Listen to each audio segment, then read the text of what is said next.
বন্ধুরা কড়াইতে তেজপাতা, গোটা জিরে আর আদা ভাজা শুরু করেছি। এতে পেঁয়াজ রসুন কিছু দেবো না, একটু ভাজা হয়ে গেছে। এবার কড়াইতে আলুগুলো আমি তুলে দেব।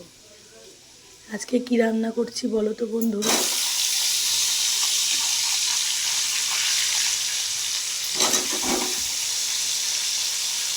আমি যখন ছোটো ছিলাম আমার মাকে দেখতাম এইভাবে তরকারি করতো। মশলাটাকে আগে একটু ভেজে নিত, জিরের গুঁড়ো দিইনি। আচ্ছা করছি কাতলা মাছের মাথা দিয়ে বাঁধাকপির তরকারি। তো আমি গোটা জিরে ফোড়ন দিয়েছি, তেজপাতা, শুকনো লঙ্কা ফোড়ন দিয়েছি, দিয়ে এখন এগুলো একটু ভাজবো লাল লাল করে। হলুদ দিয়ে দিয়েছি কড়াইতে। এই দেখো কড়াইশুঁটি কেটে রেখেছি, উচ্ছে ভেজেছি। এখন আলুগুলো লাল লাল করে ভাজবো, ভেজে বাঁধাকপিটা তুলবো। আর সাথে আছে কাতলা মাছের মাথা। দেখো বন্ধুরা আমি বাঁধাকপি তুলে দিয়েছি, দেখো কেমন কুচু কুচু করে কেটেছি। কুচি কুচি করে দেখো মেশিনে কেটেছি। মেশিনে কাটলে খুব সুন্দর কাটা হয়, এর স্বাদটাই সম্পূর্ণ আলাদা হয় বন্ধুরা। তোমরা যেভাবে বাড়িতে বাঁধাকপি কাটো ওইভাবে কেটে রান্না করে খাবে, আর এইভাবে একদিন বাঁধাকপি বানিয়ে খেয়ে দেখো বন্ধুরা, এর স্বাদ পুরো আলাদাই লাগে, খুব খুব ভালো লাগে বন্ধুরা। আমি তো এখন এইভাবেই কেটে রান্না করে খাই, খুব খুব ভালো লাগে।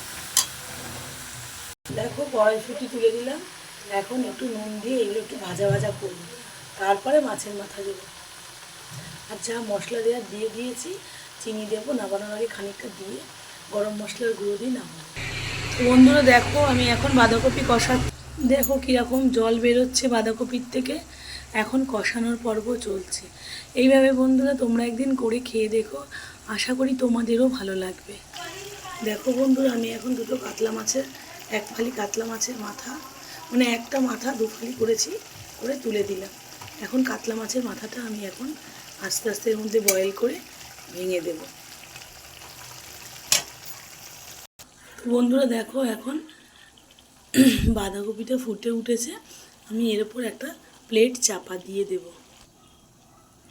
বন্ধুরা সঙ্গে থাকো, বাকিটা নামানোর সময় আমি তোমাদেরকে সামনে তুলে ধরবো কেমন লাগলো বাঁধাকপির বানানোর পদ্ধতিটা। যদি ভালো লেগে থাকে একটা লাইক দিও, কমেন্ট করো, আর নাহলে না দেখে বেরিয়ে যেও। ভালো লাগলে দেখো, না দেখলে ভালো লাগলে দেখো না বন্ধুরা। তবু তোমরা ভালো থেকো, সুস্থ থেকো, সুন্দরভাবে ভালোভাবে বেঁচে থাকো। বন্ধুরা দেখো বাঁধাকপির সাথে কাতলা মাছের মাথাটা কেমন সুন্দর মিশে গেছে, কি সুন্দর কালার এসছে দেখতে পাচ্ছ।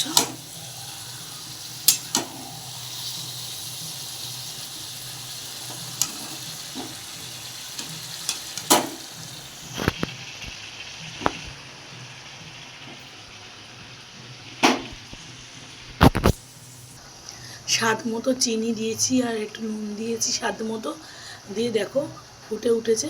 আর 5-10 মিনিটের মধ্যে, 5 মিনিট বাদে আমি নামিয়ে ফেলব। দেখো বন্ধুরা কেমন সুন্দর বাঁধাকপিটা মিশে গেছে, কত সুন্দর লাগছে। আর বটিতে ঝিরিঝিরি করে কাটলে অনেক সময় যেন চেয়ে চেয়ে থাকে, ভালো লাগে না। কিন্তু এইভাবে কেটে বানিয়ে তোমরা খেয়ে দেখো, আশা করি সবারই ভালো লাগবে। তো বন্ধুরা আমি এখন ওই গরম মশলা জাস্ট, ওই 1 টাকা করে গরম মশলার গুঁড়ো আছে, ওইগুলো জাস্ট আমি 2 টাকা নিয়ে এসেছি, এর মধ্যে ছড়িয়ে দেবো। এবার নামাবো আমি।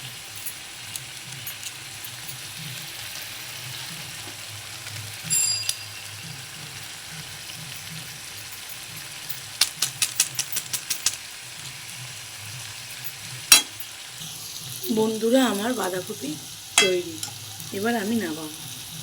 তো বন্ধুরা আমার কাতলা মাছের মাথা দিয়ে বাঁধাকপি কড়াইশুঁটি দিয়ে তৈরি। তো সঙ্গে থেকে বন্ধুরা যদি ভালো লাগে একটা করে প্লিজ লাইক দিও। আমি যেরকম পারি ভিডিও আপলোড করি, তোমাদের ভালো লাগবে আশা করি। ভালো না লাগলেও তোমাদের কাছে বলছি বন্ধুরা, আমি তোমাদের একটা ভালো বন্ধু হয়ে বলছি, একটা করে প্লিজ লাইক করো এবং সাবস্ক্রাইব করে চ্যানেলটিকে উন্নত হতে সাহায্য করো। সঙ্গে থেকো, প্রত্যেকটা বন্ধু ভালো থেকো, সুস্থ থেকো, সুন্দর থেকো, টাটা।